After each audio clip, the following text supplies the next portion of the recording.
오늘도 하나님의 은혜와 사랑이 저와 여러분 모두에게 넘치게 되시기를 예수님의 이름으로 축복합니다. 오늘은 본문을 중심으로 기근이 주는 풍요라는 제목으로 함께 은혜를 나누겠습니다. 음, 우리가 인생을 살다 보면 예기치 못한 겨울을 만나는 그런 때가 있습니다. 그래서 내가 예수님을 믿고 또 결단하고 순종하고 살아가는데 인생의 고난이 찾아와요. 오늘 본문에서 아브라함이 그랬지요. 갈대아 우르라는 그러한 최고의 문명지를 떠나서 갈 바를 알지 못하고 하나님이 가라고 하신 땅으로 이렇게 갑니다. 가서 가나안 땅에 이렇게 딱 도착을 했어요. 하나님께서 허락하신 땅에. 그러면 그 땅에서 이렇게 풍요롭고 넉넉하게 살아야 되잖아요. 근데 극심한 기근이 찾아온 거예요. 그런데 하나님은 그 기근을 통로 삼아서 아브라함의 인생을 풍요로 이끄시는 분이셨어요. 그래서 말씀의 제목이 기근이 주는 고통이어야 되는데 기근이 주는 풍요였어요. 그래서 하나님이 주시는 그 기근이 주는 풍요가 어떤 과정을 통해서 우리에게 허락되어지는지 말씀을 통해서 함께 은혜를 나누도록 하겠습니다. 아브라함은 믿음의 조상이죠. 그래서 지금 인구 80억의 37%가 오늘날도 아브라함을 나의 조상이다, 우리의 아버지다, 그렇게 이야기하고 있습니다. 그런데 아브라함이 이렇게 인류 역사에서 위대한 흔적을 남긴 것은 깊은 사연이 있었습니다. 아담이 범죄한 이후에 약 2000년이 지나서 니무롯이 인류 최초로 세계 제국을 형성을 하죠. 그리고 이 니무롯이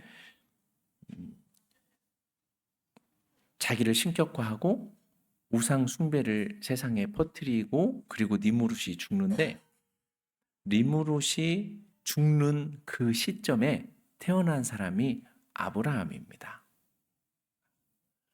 아브라함이 그 시대에 태어나서 살았을 때 그 땅에는 당시 셈이 영적인 위대한 사람 셈이 살아 있었어요. 그리고 많은 사람들이 하나님을 알고 있었어요. 그런데 당시 세상은 하나님을 알지 못하는 영적인 암흑기였어요. 하나님께서는 이러한 그 시대의 모습을 보시면서 안타까워하셨고 노아의 홍수 이전에도 하나님의 아들들이 사람의 딸들의 아름다움을 보고 육체가 되는 것을 안타까워하셨거든요. 아브라함 당시에도 이 모습을 보시고 안타까워하셨어요. 그래서 하나님께서 한 사람을 부르셔서 아담이 잃어버린 에덴을 회복하기를 원하셨어요. 그래서 그 당시 그 문명 사회인 갈대아 우르를 주변으로 하나님께서 그 시대에 많은 사람들을 불렀어요. 내가 한 사람을 불러서 그 사람을 통해서 민족을 이루고 온 세상을 구원하는 나의 뜻을 이루어 가리라. 그래서 많은 사람을 불렀는데 그 누구도 하나님의 부르심에 아멘한 사람이 없었어요. 왜냐하면 당시는 살기가 굉장히 좋은 시대였어요. 평균 연령이 200살 가까운 그러한 시대? 그러니까 기후의 조건이 오늘날과는 비교가 안 되는 그런 조건이었어요. 잘 먹고 잘 살고 자기 힘껏 살아갈 수 있는 그러한 시대. 그래서 하나님께서 사람들을 불렀지만 그 누구도 자기에 있는 모든 좋은 것들을 다 포기하고 하나님의 말씀을 따라 알지도 못하는 땅으로 가라고 했을 때 순종하는 사람을 찾을 수가 없었어요. 그런데 그 중에 한 사람 아브라함은 하나님이 그를 부르셨을 때 아멘 하고 따라갔던 거예요. 아브라함은 하나님의 그 부르심에 그 영혼의 적셔지는 그 은혜를 그는 받았던 거예요. 거기에 굴복되어지는 거예요. 거기서부터 아브라함의 위대한 여정이 시작되는 거예요. 우리가 예배를 드려요. 신앙생활을 해요. 아브라함을 하나님께서 부르셨을 때 그 영혼의 저미어 오는 그 상황 앞에 나를 내어드릴 줄 아는 사람. 거기서부터 인생이 시작되어져요. 그걸 할 수 있겠는가? 아브라함은 그 상황을 직면함을 통해서 인류 역사에 위대한 흔적을 남기게 됩니다. 이게 믿음의 사람들의 시작이었어요. 이 아브라함이 갈대아우를 떠나서 이제 가나안 땅에 도착하고 그곳에서 이제 가나안 중심부인 세겜에서 제일 먼저 한 일은 제단을 쌓고 예배를 드린 일이었어요. 그리고 이제 여유롭게 살아가는 그러한 그 인생이 펼쳐질 것만 같았는데 얼마 되지 않아서 극심한 가뭄이 찾아왔다는 거예요. 아브라함이 믿음으로 순종하고 나아갔는데 극심한 가뭄이 찾아왔다. 먹고 사는 문제, 굉장히 중요한 문제잖아요. 필수적인 문제죠. 먹고 사는 문제가 아브라함에게 찾아온 거죠. 이게 물질 시험이에요. 네. 하나님께서 하나님 말씀에 믿고 순종하고 따라왔는데 왜 우리 삶에 이러한 기근이 오게 되는가? 왜 이러한 시험이 오게 되는가라는 거예요. 우리가 하나님을 믿고 순종하고 교회도 잘 다니고 기도도 열심히 하고 그런데 우리 삶에 예상치 못한 기근이 일어나요.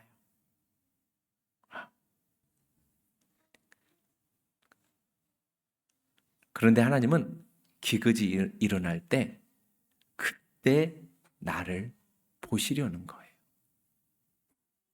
그때 그 사람이거든요. 그때 그 사람의 반응이 곧 그 사람의 믿음의 현재였어요.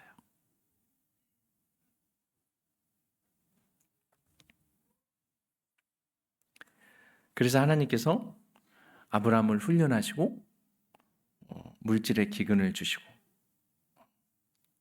우리 인생에도 역시 마찬가지입니다. 우리 삶에서 여러 가지 기근이 있어요. 보면 성도들 훈련하다 보면 물질 기근은 기본이고요. 물질의 어려움은 누구나 다 이렇게 거쳐가요. 인생을 살다 보면. 그리고 또 어떤 사람은 영적인 기근. 하나님의 은혜가 없어요. 그걸 누리지를 못하는 거예요.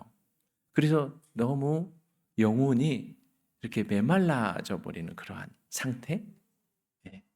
또 어떤 분들은 내가 예수를 믿고 교회를 다니면서도 또 마음의 기근이 있는 경우들이 있어요.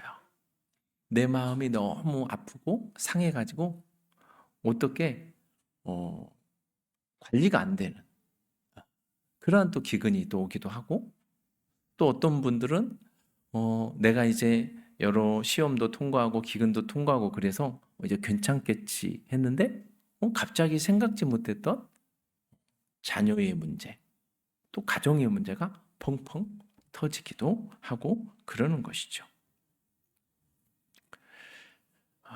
성도 여러분, 그런데 하나님께서 우리에게 주시는 삶의 기근들은 하나님께서 허락해 주신 것들입니다. 그 허락해 주신 이 기근들은 우리의 믿음을 달아보시는 하나님의 저울추였어요. 그래서 우리의 그 믿음의 그 모습이 그 하나님의 그 저울추가 하나님을 향하여 기울여져 있는가? 라는 것이죠. 근데 하나님을 향하여 기울여지기보다는 오히려 그럴 때 다른 것을 향하여 기울여져 있는 우리의 모습들. 하나님은 그 부분들을 보시기를 원하시는 것이죠. 그래서 하나님께서는 우리를 하나님과의 관계로 이끄는 그 기근을 잘 통과를 함을 통해서 우리를 하나님과의 관계로 이끄는 영혼의 꽃이 피어나게 하시길 원하시는 거예요. 그래서 이 기근을 통과한 영혼의 이 아름다운 꽃이 피어나잖아요. 그러면 거기에 하나님께서 아침의 이슬을 주시기를 원하세요. 그 영롱하고 아름답고 빛나는 아침의 이슬을 주기를 원하세요. 그래서 우리의 삶을 하나님이 주시는 풍요로 이끌어 가시길 원하시는 거예요. 성도 여러분, 저와 여러분의 인생 속에서 다양한 형태로 우리에게 찾아오는 이 기근의 때에 아름다운 영혼의 꽃을 잘 피워갈 수 있기를 바랍니다.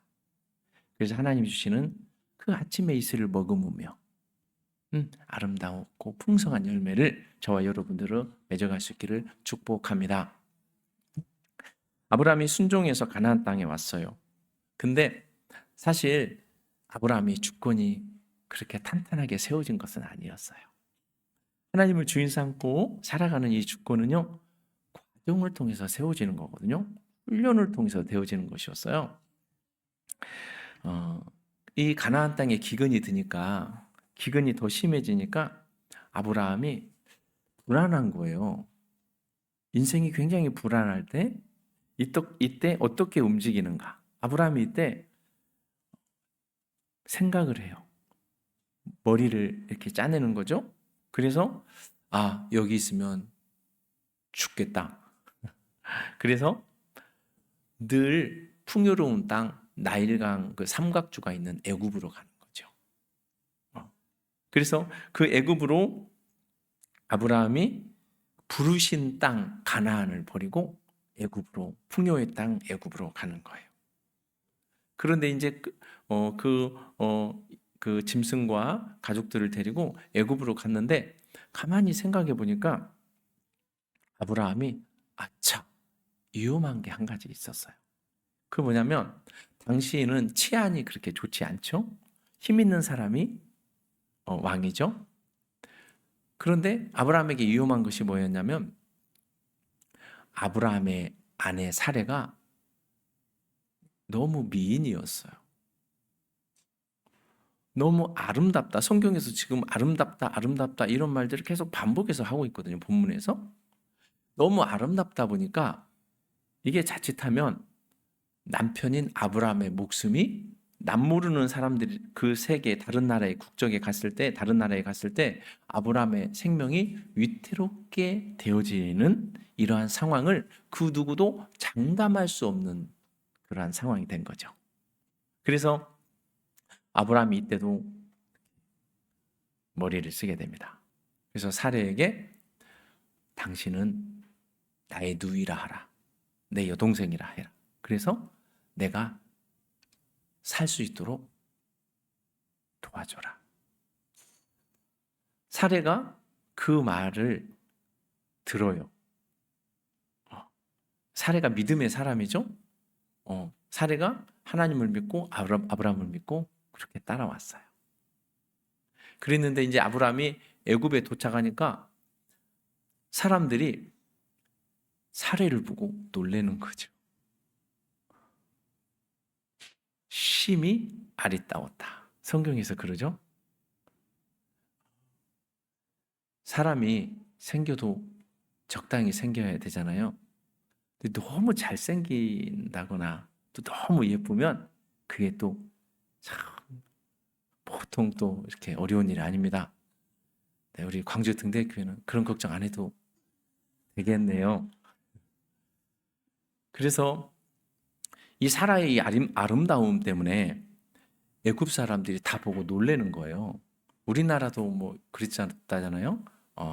유명한 한 그 배우였는데 고등학생 때 그 여고생이 학원만 가면 그 학원은 대박이래요. 남학생들이 꽉꽉 채워준다는 거예요. 사례가 그랬던 거예요. 애굽에 가니까 갑자기 애굽에 그 소문이 막 퍼져가는 거죠. 그래서 사람들이 몰려오고, 그러면서 신하들이 그 사례를 보고 바로 왕에게 말하는 거예요. 왕이시여, 대단한 여자가 왔습니다.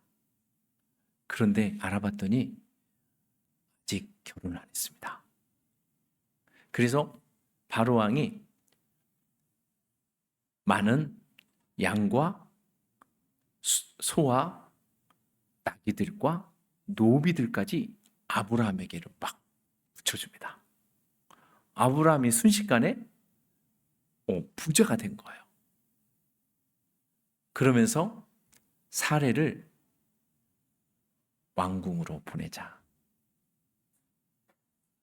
많은 그 재물과 사례가 맞바꾸어지는 거예요.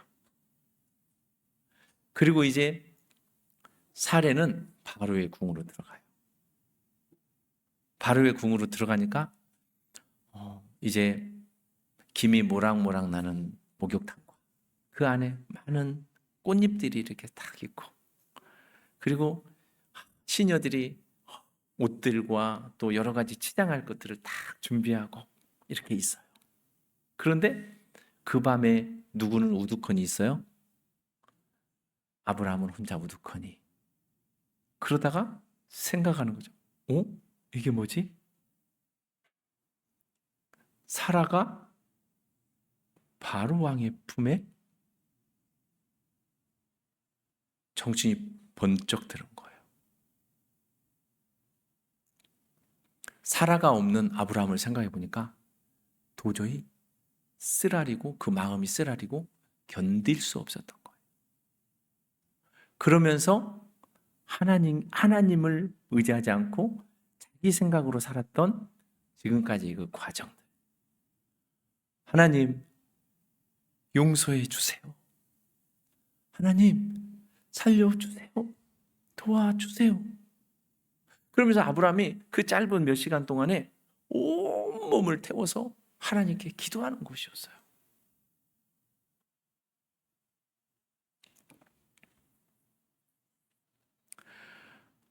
성도 여러분, 그런데 하나님은 실수한 아브라함만 보시는 게 아니었어요. 그 아브라함 보고 이렇게 하시는 그게 아니었어요. 하나님이 보시는 것은 실수한 이후에 하나님을 향하여 회개하고 엎드리는 아브라함의 그 모습.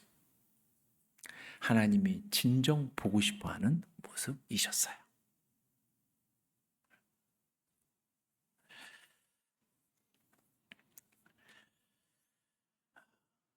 성도 여러분, 우리의 삶에 기근이 올 때가 있어요. 그럴 때 어떤 사람들은 인생에 기근이 와도 시간이 지나면 되겠지. 어떻게 되겠지? 지금까지도 내가 어떻게 해왔으니까 좀 더 버텨보자. 버티면 되겠지? 그럽니다. 그러니 기근을 부르고 끝날 기미가 보이지 않는 거예요. 기근이 왔어요. 그러면 여러분 어떻게 하실래요? 어떻게? 나의 기근을 어떻게?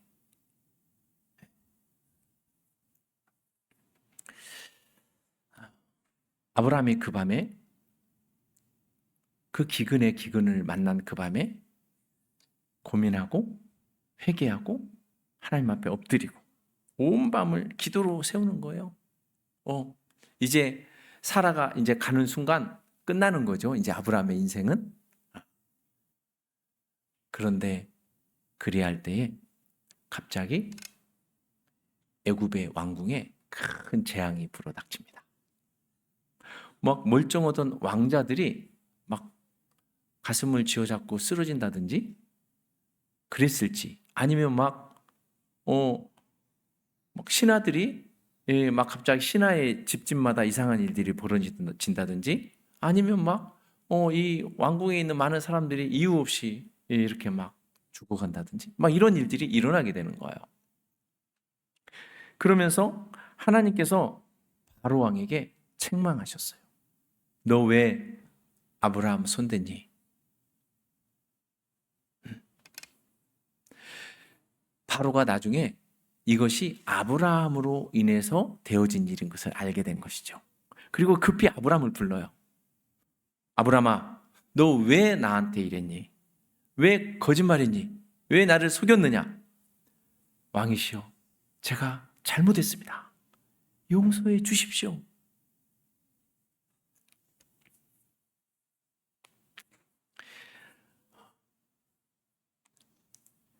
아브라함이 바로에게 수치를 당한 것이죠. 그러면서 바로 왕이 이 아브라함에게 내가 주었던 모든 재물들과 이 짐승들을 다 주어서 가게 하라. 그러면서 아브라함이 왕궁을 빠져나갑니다. 그러면서 이제 기근을 만난 이후에 아브라함의 모든 그 삶의 모습들이 이제 결론적으로 결말이 어떻게 되어지고 있는가? 우리 말씀 창세기 13장 1절과 2절 말씀 같이 읽어보겠습니다. 시작. 아브라함이 애굽에서 그와 그의 아내와 그 모든 소유와 롯과 함께 네겝으로 올라가니 아브라함에게 가축과 은과 금이 풍부하였더라. 아멘. 아브라함이 애굽에서 나왔어요. 애굽에서 나왔는데 아브라함이 애굽에서 나올 때 가축과 은과 금이 풍부하였더라. 분명히 아브라함이 애굽에서 간 일은 잘한 거예요, 못한 거예요? 못한 겁니다. 그리고 그곳에서 실수했어요. 그리고 그곳에서 아브라함이 잘못했어요. 근데 하나님께서는 누가 잘못했다 그러세요? 바로 왕이 잘못했대요. 아브라함은 잘못했어요? 바로 왕은 잘못했어요, 안 했어요? 안 했어요. 아무 잘못이 없어요. 근데 하나님께서 바로 왕만 혼내키세요. 여러분, 왜 하나님께서 그러셨을까요? 왜 그러셨을까? 여러분, 우리가 성도가 이 세상을 살아갈 때 실수해도 괜찮아요. 부끄러운 일을 행했어도 괜찮아요. 내가 좀 잘못했어도 괜찮아요. 때로 인생에 부도가 날 수도 있어요. 그래도 괜찮아요. 뭐가 중요하겠어요? 하나님을 내 편 삼고 살아가는 사람이에요. 우리가 뭘 잘해서가 아니에요. 우리가 똑똑하다고 해서 되는 게 아니에요. 내가 뭘 가지고 있어서 되는 게 아니에요. 하나님을 내 편 삼고 살아가고 있는가? 하나님은 그걸 보시는 거예요. 아브라함이 그 밤에 하늘을 보았어요. 하나님만을 내 편 삼았어요, 다시금. 그러니까 아브라함의 삶에 실수나 실패나 그것이 문제가 안 돼요. 왜요? 하나님이 아브라함은 하나님을 편먹고 살고 있잖아요.